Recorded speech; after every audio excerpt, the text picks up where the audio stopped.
Hello everyone, आज की इस वीडियो में हम लोग चैप्टर 2 स्टार्ट करने जा रहे हैं, force and laws of motion. तो चलिए शुरू करते हैं। सबसे पहले चैप्टर का नाम देखते हैं, क्या है? Force and laws of motion. यानी कि हम लोग इस चैप्टर में फोर्स और लॉज ऑफ मोशन के रिलेटेड जितने भी कॉन्सेप्ट है उसको ध्यान से पढ़ेंगे। तो सबसे पहले समझते हैं कि भैया फोर्स क्या है, फोर्स क्या क्या चेंजेस ला सकती है और फोर्स को हम किस तरीके से डिफाइन कर सकते हैं, और अच्छे से समझते हैं फोर्स क्या है। और आने वाली वीडियोस में मैं आपको लॉज ऑफ मोशन बताऊंगा कि भैया मोशन के ऐसे कौन कौन से लॉ हैं, 3 लॉ होते हैं कि किस तरीके से वो एप्लीकेबल होते हैं। तो चलिए सबसे पहले जानते हैं कि भैया फोर्स क्या है। फोर्स क्या होती है भैया? ये हम इतना बार समझते हैं कि भैया हमने 500 न्यूटन का फोर्स लगाया, ये वो सब चीज आपने। ठीक है, तो चलिए शुरू करते हैं। तो सबसे पहले आपने फोर्स की बेसिक डेफिनेशन जरूर पढ़ी होगी अपनी पुरानी क्लासेस में कि व्हाट इज फोर्स, कि फोर्स इज अ पुल और पुश। आपने सुना होगा कि अगर हम किसी भी बॉडी को या पुल करें या पुश करें, किसी भी बॉडी को या पुल करें या पुश करें, हम ये कहेंगे कि हम उस पर फोर्स लगा रहे हैं। जैसे कि फॉर एग्जांपल मेरे पास ये बॉल है, मैं अगर इसको ऊपर उछाल रहा हूँ, मैं इसको जब ऊपर उछाल रहा हूँ तो मैं नीचे की से ऊपर की तरफ फोर्स लगा रहा हूँ। मीन्स मैं एक्चुअली में उसको पुश कर रहा हूँ अपने से। जब मैं दूर किसी चीज़ को लेके जाऊंगा, जब मैं थोड़ा मोटा मोटा समझो, जब मैं अपनी चीज़ से किसी को दूर लेके जाऊंगा तब मैं उसको पुश करूंगा, और जब मैं अपनी तरफ खींचूंगा तब मैं उसको पुल करूंगा। तो अभी मैं यहाँ पर उसको ऊपर ले जा रहा हूँ, यानी कि नीचे से पुश कर रहा हूँ ऊपर की तरफ, नीचे से ऊपर की तरफ पुश कर रहा हूँ। और यहीं पर आ गई कि एक मेज पर रखी हो, किसी टेबल पर रखी हो, और उस टेबल को मैं जब खींच रहूँगा, उस टेबल को जब मैं अपनी तरफ खींचूंगा तब मैं उसको पुल करूँगा। यानी कि अल्टीमेटली फोर्स क्या है? जब हम किसी भी बॉडी को पुल करें और पुश करें। अब बच्चों के दिमाग में बहुत ज़्यादा सवाल आते हैं कि भैया क्या हम फोर्स को देख सकते हैं? तो भैया इसका आंसर है कि नहीं। तो अगर कोई पूछे अगर क्वेश्चन है कि कैन वी सी फोर्स, तो आप क्या करोगे? तो आप उसमें आंसर लिखोगे, आप उनसे कहोगे कि भैया नहीं, हम फोर्स को देख नहीं सकते। अब कई बच्चों के मन में सवाल उठता है कि भैया जब हम फोर्स को देख ही नहीं सकते तो हम कैसे मान लें कि फोर्स एग्जिस्ट करती है? अरे भैया हवा है, हवा भी तो नहीं दिखती, लेकिन तब भी हवा है। हवा की वजह से हम सांस ले पा रहे हैं, और हवा की वजह से ही हवा में जो ऑक्सीजन है, जो गैसेस हैं, और उसकी वजह से जो अलग अलग हमारे काम हो रहे हैं वो उसी की वजह से पॉसिबल है। तो यहाँ से हम लोग ये समझ सकते हैं कि ज़रूरी नहीं है जो चीज़ दिखती नहीं है वो एग्जिस्ट नहीं करती हो, विच मीन्स कि जो दिखती नहीं है हम उसको फील कर सकते हैं। जैसे कि हवा चल रही है तो हम हवा को फील कर सकते हैं। हम एयर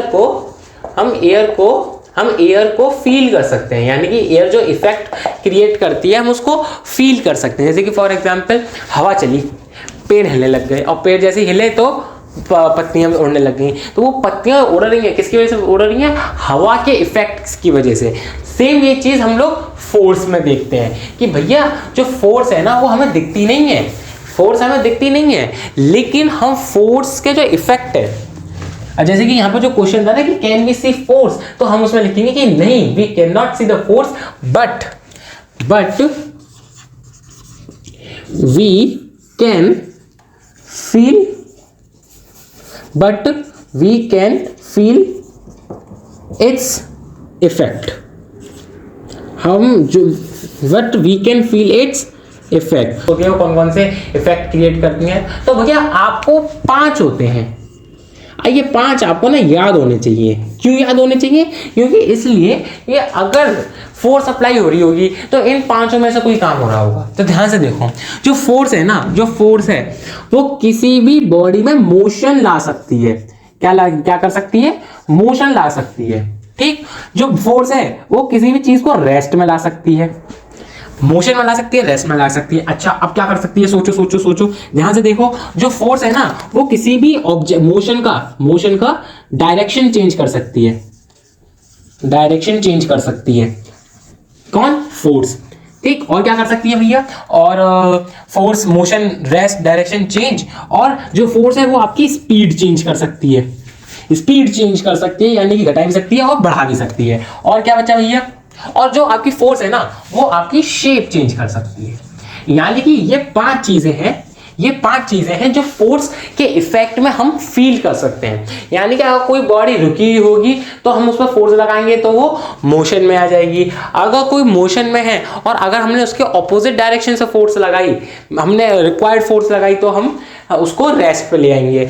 अगर कोई चीज सीधी आ रही है और अगर हमने उसको इस तरफ फोर्स लगा दी तो वो उसका जो मोशन है वो उसका डायरेक्शन ऑफ मोशन चेंज हो जाएगा और इस तरीके से आ जाएगा। जैसे कि आप समझ सकते हैं, जैसे कि फॉर एग्जांपल रोनाल्डो फुटबॉल खेल रहे हैं, तो रोनाल्डो के पास बॉल आई, रोल होते हुए मान लो बॉल यूं रोल होते हुए आ रही है, रोनाल्डो के पास बॉल यूं रोल होते हुए आ रही है और सामने रोनाल्डो खड़े हैं और उन्होंने बॉल को किक कर दिया और जुक करके उसने अपनी डायरेक्शन चेंज कर दी, बॉल ने अपनी डायरेक्शन चेंज कर दी। ठीक, तो यानी कि डायरेक्शन चेंज कर सकते हैं, स्पीड चेंज कर सकते हैं। ध्यान से देखिए, मैं जब आपको फर्स्ट चैप्टर पढ़ा रहा था तो उसमें मैंने आपको एक टर्म बताया था कि भैया जब भी स्पीड या वेलोसिटी में चेंज आएगा तब एक चीज इंक्लूड हो जाती है, होती है एक्सेलरेशन।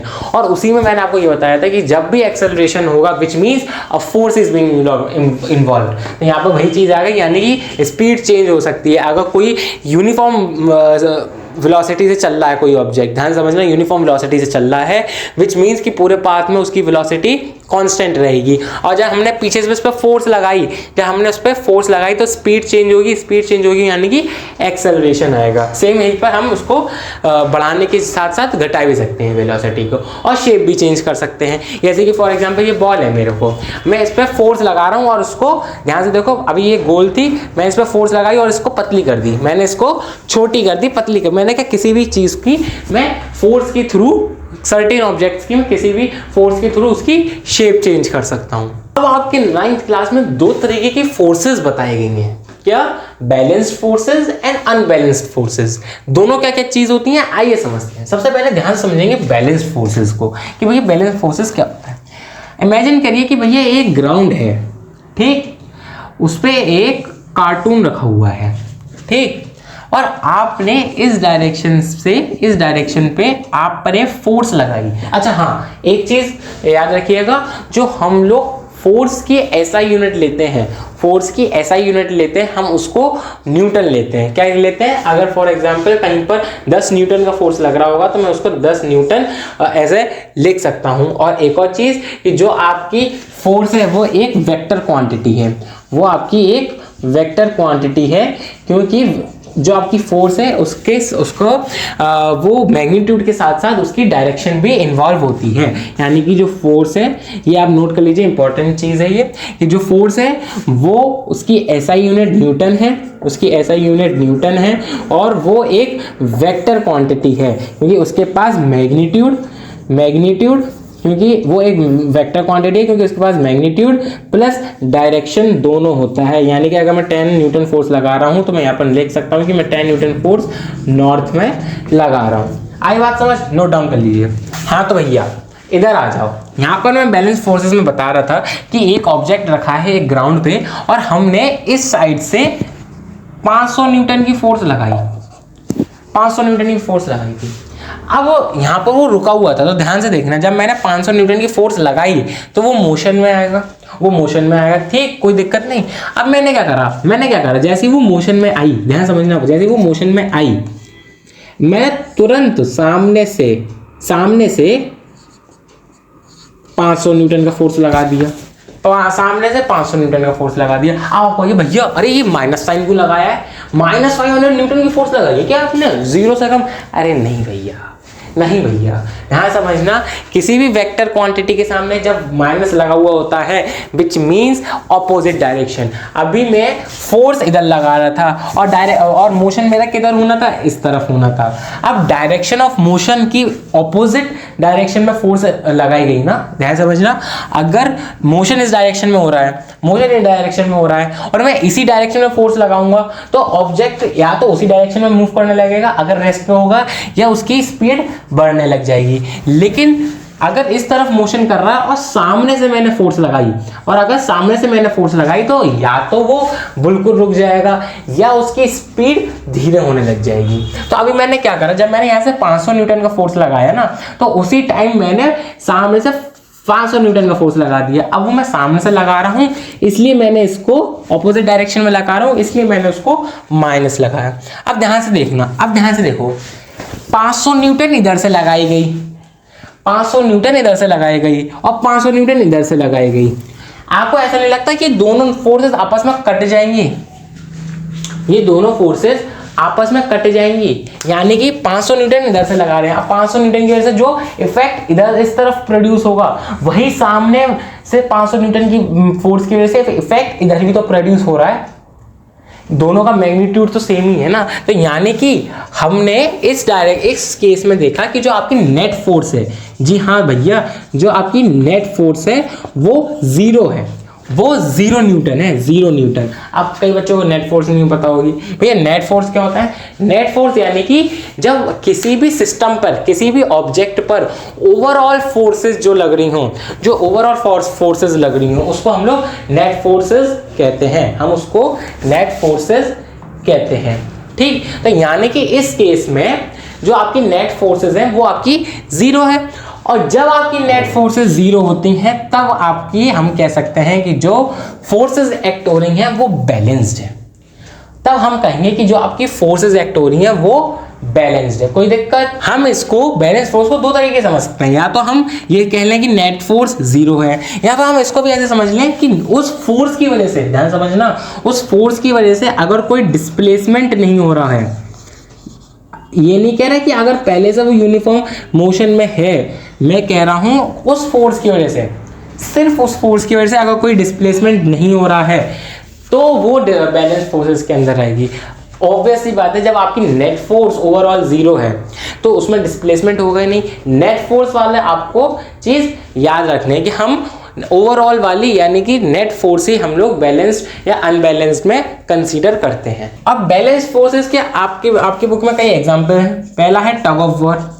आपने टग ऑफ वॉर तो देखी होगी कि भैया 2 टीमें होती हैं, वो 2 टीमें होती हैं। मान लो ये टीम ए है, ये भी टीम ए है, ये टीम ए है, और ये टीम बी है, ये ए है और ये बी है, ये लड़कियों की टीम है, और इनके बीच में रेस हो रही है, इनके बीच में कंपटीशन हो रहा है, किसका? रस्सी खींचने का, रस्सी खींचने का। तो ध्यान से देखो, ध्यान से देखो, एक टाइम आपने देखा होगा, एक टाइम ऐसा आता है कि भैया ये जो रस्सी है ना, अगर मान लो ये रस्सी है, ये रस्सी है, ये इधर से भी खिंच रही होती है और इधर से भी खिंच रही होती है। एक टाइम ऐसा होता है कि ये बिल्कुल बीच में स्टिल रहती है, किसी भी तरीके का डिस्प्लेसमेंट नहीं करती, ना इधर की तरफ ज़्यादा जा रही होती, ना उधर की तरफ ज़्यादा जा रही होती। तो at that point of time जब दोनों डायरेक्शनों में सेम फोर्स लगाई जा रही हो, उस केस में हम ये कहेंगे कि भैया उस रोप पे बैलेंस फोर्सेस अप्लाई हो रही हैं, उस रोप पे बैलेंस फोर्सेस अप्लाई हो रही हैं। फॉर एग्जांपल, अगर इस डायरेक्शन में 500 चेंज करते हैं, अगर फॉर एग्जांपल इस डायरेक्शन में 1000 न्यूटन का फोर्स लगाया जा रहा है और इस डायरेक्शन में भी 1000 न्यूटन का फोर्स लगाया जा रहा है, ध्यान समझना, तो वो दोनों आपस में कैंसिल आउट हो जाएंगी और आपकी जो नेट फोर्स आएगी वो 0 आएगी, वो 0 आएगी। तो ये किसका एग्जांपल होगा? ये एग्जांपल होगा आपका अनबैलेंस्ड फोर्स का। एक ये एग्जांपल देख लीजिए। फिर आपको जब बैलून लेते हैं, कोई स्पंजी बॉल लेते हैं, तो जब आप उसको दोनों तरफ से पिचका रहे हैं तो एक्चुअली में आप क्या कर रहे हो? आप इस पे बैलेंस फोर्सेस अप्लाई कर रहे हो, ठीक। अब भैया बात करते हैं अनबैलेंस फोर्सेस की। फॉर एग्जांपल यहाँ पर भी कंसीडर करिए, एक ग्राउंड है, उस पे एक बॉक्स रखा हुआ है, यहाँ से आपने फोर्स लगाई कितनी? 1000 न्यूटन की, और सामने से फोर्स लगी -500 न्यूटन की, -500 न्यूटन की। मैंने कंसीडर अभी पॉजिटिव डायरेक्शन इस तरफ की ली थी, इसलिए सामने वाली डायरेक्शन को मैंने नेगेटिव लिया। अगर अब मैं इस पे नेट फोर्स निकालूं, तो क्या आएगी? ध्यान से देखो, इधर 1000 है, इधर 500 है। अब जैसे कि इसमें 1000 न्यूटन इस तरफ से लगाई जा रही है और 500 न्यूटन इस तरफ से लगाई जा रही है। अब दोनों तरफ से फोर्सेस लगाई जा रही है, दोनों फोर्सेस आपस में खिल रही हैं। अब भैया क्या कहते हैं, डायरेक्शन, हमारा जो मोशन है वो किस डायरेक्शन में होगा, वो अल्टीमेटली ये डिपेंड करेगा कि जिस डायरेक्शन में फोर्स ज़्यादा होगी, जिस डायरेक्शन में फोर्स ज़्यादा हो अप्लाई की जा रही होगी, उस डायरेक्शन में आपका डिस्प्लेसमेंट होगा। तो इस डायरेक्शन, ध्यान से समझना, इस डायरेक्शन में जो मैंने नीले कलर से हाईलाइट कर रहा हूँ कि इस डायरेक्शन में फोर्स ज़्यादा है, कितनी लग रही है 1000 न्यूटन, और इधर इस डायरेक्शन में कितनी है, इस डायरेक्शन में कितनी है 500 न्यूटन। तो ऑब्वियस सी बात है किस डायरेक्शन में मोशन होगा, इस डायरेक्शन में, क्योंकि इस डायरेक्शन में ध्यान से देखो, इस डायरेक्शन में जो फोर्सेस हो रही है वो ज़्यादा अप्लाई हो रही है। तो यानी कि तो जो मेरी नेट फोर्स होगी, वो क्या होगी 500 न्यूटन।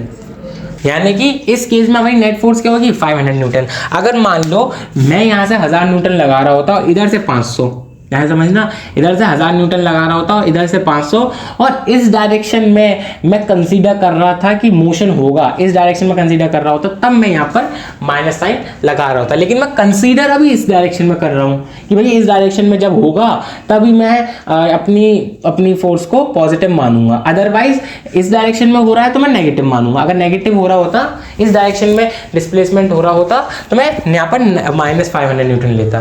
तो हाँ, मेन बात आपको यहाँ समझनी है कि जो नेट फोर्स है, जो आपकी नेट फोर्स है, वो 0 के बराबर नहीं है। जब नेट फोर्स 0 के बराबर नहीं होगी तब वो एग्जांपल होगा आपका अनबैलेंस्ड फोर्सेस का।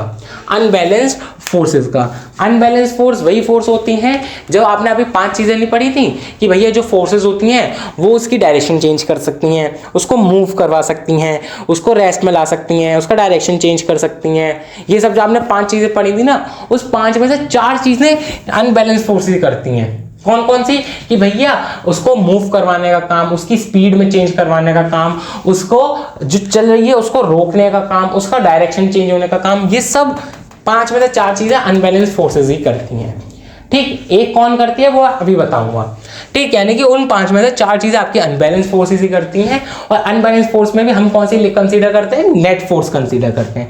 आई बात समझ, यानी कि जब डिस्प्लेसमेंट हो उस फोर्स की वजह से, पर्टिकुलर फोर्सेस की वजह से जब डिस्प्लेसमेंट हो और नेट फोर्स 0 ना आए, तब हम उसको अनबैलेंस फोर्सेस मानते हैं।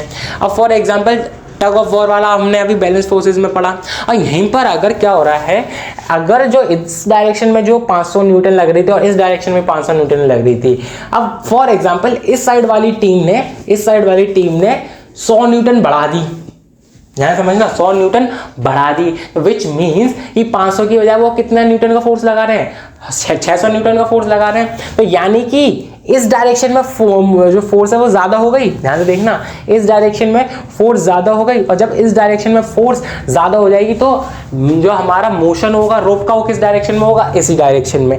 एट दैट पॉइंट वो अनबैलेंस फोर्सेस की एग्जांपल में आ जाएंगी। जब टग ऑफ वॉर रिलीज होगी, यानी कि जब इधर ज्यादा फोर्स लग रही है तो सामने वाली छोड़ देगी एक पॉइंट के हाथ में, भाई हाथ में दर्द होने लग जाएगा। तो जब वो उसको छोड़ देंगी और जब वो इधर जाके गिर जाएंगे, तब हम वो भी कंसीडर करते हैं कि भैया वो अनबैलेंस फोर्सेस का एग्जाम्पल है।